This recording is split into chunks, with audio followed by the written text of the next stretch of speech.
Bom, iniciando o segundo bloco, Felício, eu tinha comentado que você é um poeta, é um amante da música, é um autor, é escritor também, né? E publicitário. Então, na mistura dessas tuas referências, você mostra o quão rico é o processo de trabalho, ou seja, como é que essas tuas referências, e aí vem a importância das referências literárias, né? O hábito de ler, não só o hábito de ver, mas o hábito de ler também. E aí eu te pedi para você trazer algumas das tuas referências literárias e, assim, são referências riquíssimas do ponto de vista dos grandes pensadores, dos grandes escritores brasileiros. Eu queria que você falasse um pouco sobre essas tuas referências literárias. Tá. Assim, eu até antes disso eu vou comentar uma coisa aqui muito engraçada que aconteceu no período que eu fazia o ginásio. Num trabalho da aula de português, a professora passou um trabalho em grupo para a gente, que era para a gente relacionar duas poesias, uma do Manuel Bandeira e uma do Carlos Drummond de Andrade. E as duas falavam de trem. E ela pediu que a gente lesse as duas poesias e, em grupo, a gente fizesse uma poesia também que falasse do trem. Do Manuel Bandeira é o Trem de Ferro, que Tom Jobim, inclusive, musicou. Sim. E do Drummond, agora que eu não estou lembrado qual era a poesia, mas também tinha dentro do tema o trem, né? Que é uma presença em Minas, né? Isso, Minas isso. É cruzada por isso estradas aí. de ferro, né? E o Drummond, bom mineiro, né? Aí nós fizemos o trabalho em grupo e eu, como líder de grupo, gostando muito de poesia já naquela época, eu devia estar com uns 13 anos por aí. Foi em 1974, quando eu estava cursando a terceira série do ginásio. E nós fizemos o trabalho, mas, na verdade, quem participou muito do trabalho, a minha pena, vamos dizer assim, escreveu mais do que a dos colegas. E eles realmente me deixaram muito à vontade, porque eles viam que eu gostava muito. Nós entregamos o trabalho, passou um tempo e ela veio com o trabalho de volta e com a nossa nota. E ela simplesmente colocou no cabeçalho do trabalho assim, deu a nota 7,5, deu um traço embaixo da nota e escreveu uma pergunta: quem fez o trabalho para vocês? Ela não acreditou que o trabalho tinha sido feito por nós, deduzi que fosse pela qualidade, que ela não esperava. Ela duvidou, e eu achei até que por parte dela como professora, ela deu um atestado muito ruim para ela, né? Tirando a capacidade dela de ensinar e fazer com que o aluno aprendesse. Em última instância, ela estava duvidando dela, né? Dela, justamente.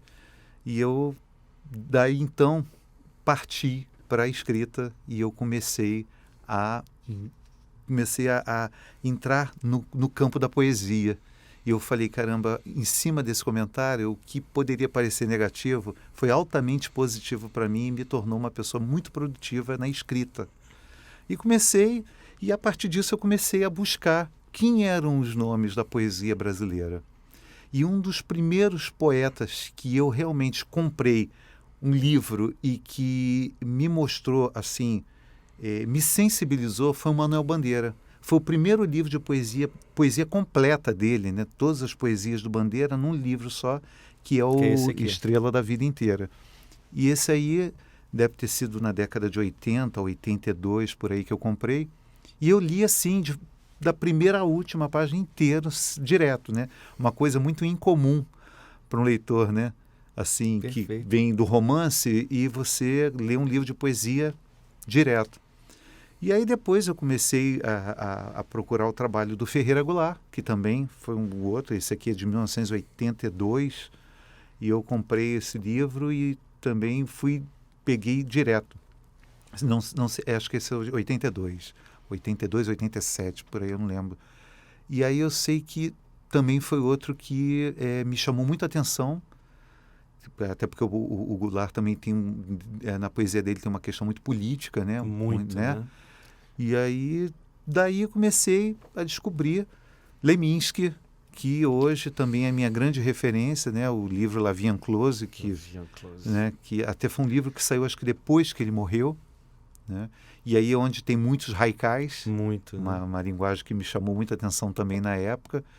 E eu comecei a procurar muito o trabalho do Leminski na internet, né? Depois de um tempo, aí eu comecei a entrar mesmo na internet, comecei a fazer uma busca do trabalho dele. Você consegue lembrar um dos poemas daqui que te atraíram? Eu posso te pedir para você recitar um deles? Sim, eu tenho aqui um dele, que é um haikai que eu até sei de cabeça. Nossa. Ele é muito, muito engraçado Muito até, bom, né? muito Porque bom. assim, eu falo isso para os amigos, esse haikai, e eu falo assim, caramba, como é que é? Até com humor o Leminski ele sabia brincar, né? Que ele diz o seguinte, o haikai diz assim, que tudo se foda, disse ela, e se fodeu toda. Muito bom. Genial, genial, genial. Então, quer dizer, de uma forma tão pequena, né, ele sintetiza, né, o texto, porque o haikai é isso, né? Isso. É você trazer dentro dele, é ele falar muito com pouco, né, mas que você tem um todo daquilo, né? Então, eu tenho um livro, inclusive, que ele chama Os 100 Menores Contos Brasileiros, que são 50 palavras que você tem que usar, acho que contando com vírgula e ponto. Então, são contos pequeníssimos, assim, que você fala assim, caramba, você tem que contar o início, meio e fim, né, num conto de 50 palavras, né? Isso contando com pontuação, né? E, assim, tem outras coisas do Leminski que são geniais. Tem uma que eu até coloquei eu montei uma página no Facebook chamada Poesia Todo Dia, e que eu coloquei assim, poesias do Ivo, do Leminski, do Augusto de Campos, Bandeira, João Cabral de Melo Neto, que é uma figura importantíssima também na minha cultura literária, né?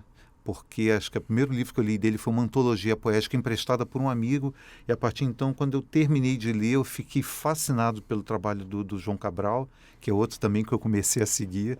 Aliás, eu viro um seguidor, né? Eu fico, o Twitter. É um devoto. Né? Pois eu sei que você também, assim como eu, somos devotos do Barros. Ah, do Barros. Do Barros. Eu costumo dizer que eu piso no Barros num sentido mais suave que existe, levando bandeira na mão, né? Você trouxe um livro do Manuel de Barros, que é o Gramática Expositiva do Chão. E eu vou te contar uma história assim. Como é que eu conheci o Manuel de Barros, o trabalho dele? Eu estava na casa da minha irmã tinha assinatura do Jornal do Brasil, na época. Isso foi em 92. E o Jornal do Brasil tinha um caderno Ideias, que era prosa e verso, né? Que depois o Globo lançou o prosa e verso, né? E o caderno Ideias veio até bem antes do prosa e verso do Globo.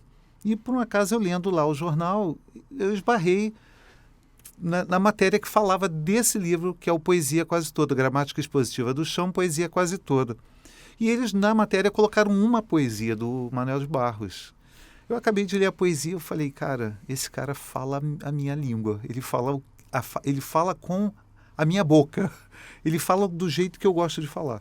Então, eu vou correr atrás desse livro. Perfeito. E eu não sosseguei enquanto não achei esse livro do Manuel de Barros. Né? Essa qualidade da prosa, poesia, né? Essa capacidade de... Ele tem uma prosa poética sensacional, hibridismo, né? Que é o que a gente estava conversando, dos cruzamentos, né? É poesia, mas é prosa. Isso. Também, né? Essa capacidade de... Eu costumo dizer que a poesia é toda prosa, né? Foi maravilhoso. A poesia é toda prosa, né?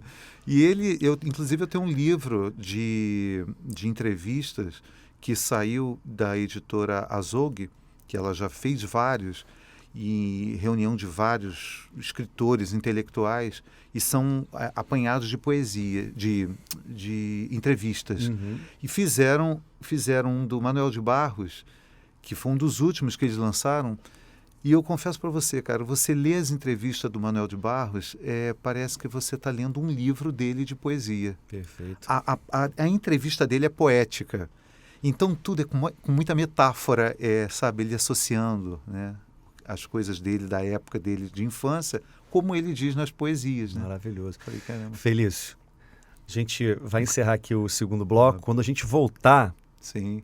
Eu queria conversar com você sobre essa relação dos teus referenciais culturais, tua história pessoal, dos teus referenciais vastíssimos culturais com o teu processo de criação e produção. Certo. Tá? Tá bom. Daqui a pouco a gente volta. Beleza.